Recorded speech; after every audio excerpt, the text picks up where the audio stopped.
Bismillahirrahmanirrahim. Assalamualaikum warahmatullahi wabarakatuh. Yang kami hormati Bapak Dr. Azkia Muharram Al-Bantani MPDI selaku dosen pengampu mata kuliah Fikih Lughah 2 dan rekan-rekan sekalian. Dalam kesempatan ini, kami kelompok 5 Fikih Lughah 6A mempersembahkan video Fikih Lughah dengan tema Mufradat Ad-Dakhiliyah yang akan membahas tentang apa itu Mufradat Ad-Dakhiliyah, penyebab adanya fenomena ini, dan seperti apa Mufradat Ad-Dakhiliyah itu. Oleh karena itu, tetap simak dan stay tune.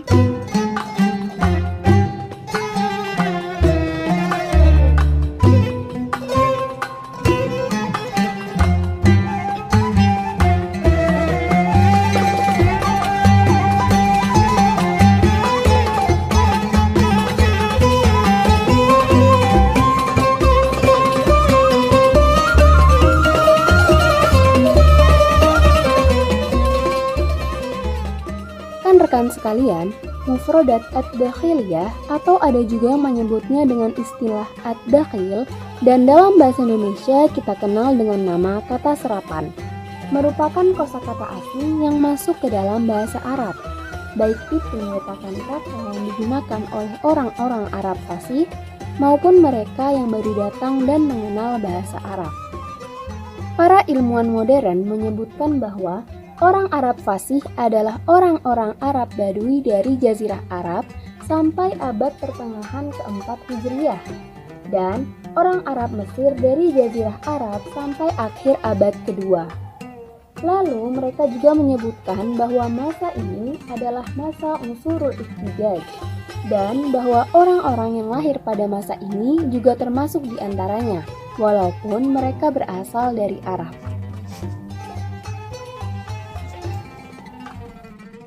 Rekan-rekan sekalian, lalu apa penyebab adanya fenomena Mufradat Ad-Dakhiliyah ini? Jadi ada beberapa alasan atau penyebab sehingga terjadilah fenomena kata serapan ini. Yang pertama, pencampuran. Pencampuran dengan penutur non-Arab adalah salah satu sebab dari penyebab kesalahan tata bahasa yang mengancam bahasa Arab, terutama ketika pencampuran ini meningkat pada akhir abad pertama dan awal imigrasi abad kedua. Sedangkan di masa jahiliyah juga terjadi pencampuran dengan penutur non-Arab di pinggiran pulau karena lingkungan mereka, seperti yang ditemukan di tanah Arab kuno di Levan dan Irak, khususnya di Emirates of Ghassanid dan Manazirah. Lalu apa buktinya? Buktinya dapat kita lihat pada naskah teks Al-Farabi yang membahas tentang kritik terhadap bahasa suku-suku Arab. Ketika ia mulai menyebutkan suku-suku yang berbicara dengan orang non-Arab atau berinteraksi dengan mereka, ia mengatakan Fulham dan Jazam berdekatan dengan orang Koptik Mesir, sedangkan Kutah, Gosan, dan Iyad bersebelahan dengan orang-orang Levan, dan kebanyakan dari mereka adalah orang-orang Nasrani yang ketika berdoa menggunakan bahasa non-Arab. Tetapi, ada beberapa suku yang tinggal jauh dari garis ini dan tetap terisolasi di pedesaan Jazirah Arab, sehingga pencampuran ini sama sekali tidak mempengaruhi mereka. Oleh karena itu, mereka menjadi sumber yang tetap mewariskan bahasa fasih yang terjaga dari efek pencampuran ini. Nah, akibat dari pencampuran bahasa Arab inilah hadir yang namanya Mufradat Ad-Dakhiliyah atau kata serapan. Adanya fenomena Mufradat Ad-Dakhiliyah ini menjadi gambaran umum secara jelas yang pasti akan terjadi pada setiap bahasa peradaban. Penyebab yang kedua adalah perdagangan. Perdagangan juga memiliki peran dalam munculnya fenomena Mufradat Ad-Dakhiliyah ini. Hal ini dapat terjadi melalui interaksi antara para pedagang dengan masyarakat setempat yang secara tidak langsung memperkenalkan bahasa dan budaya mereka.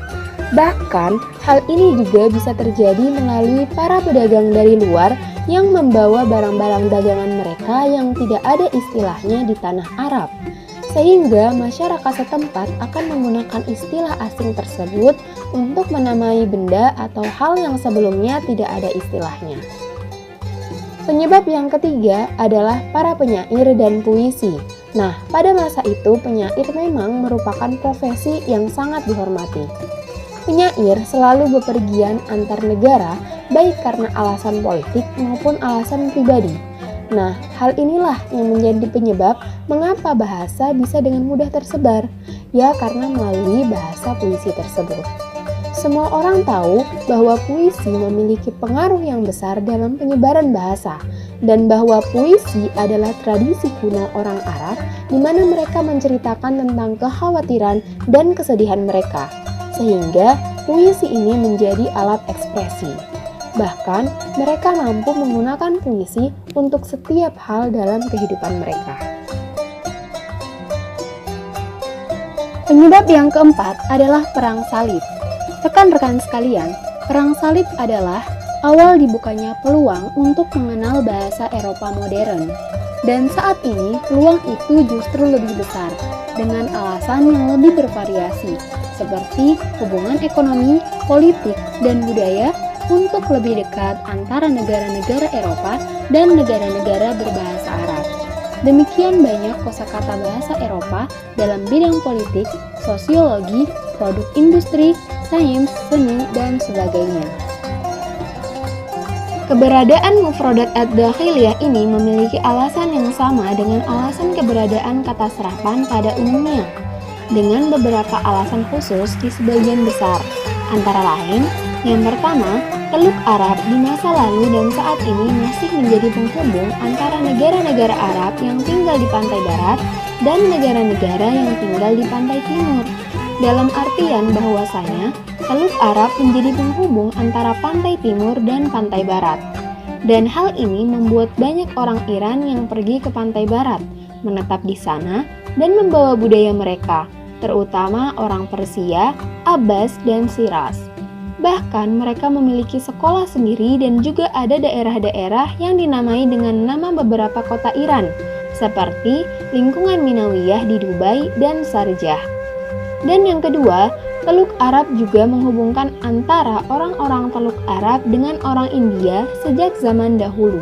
Dan juga karena adanya faktor perdagangan yang dianggap sangat penting bagi penduduk Teluk, terutama Oman dan Bahrain, yang mana mereka juga memiliki hubungan dan koneksi di pantai Afrika.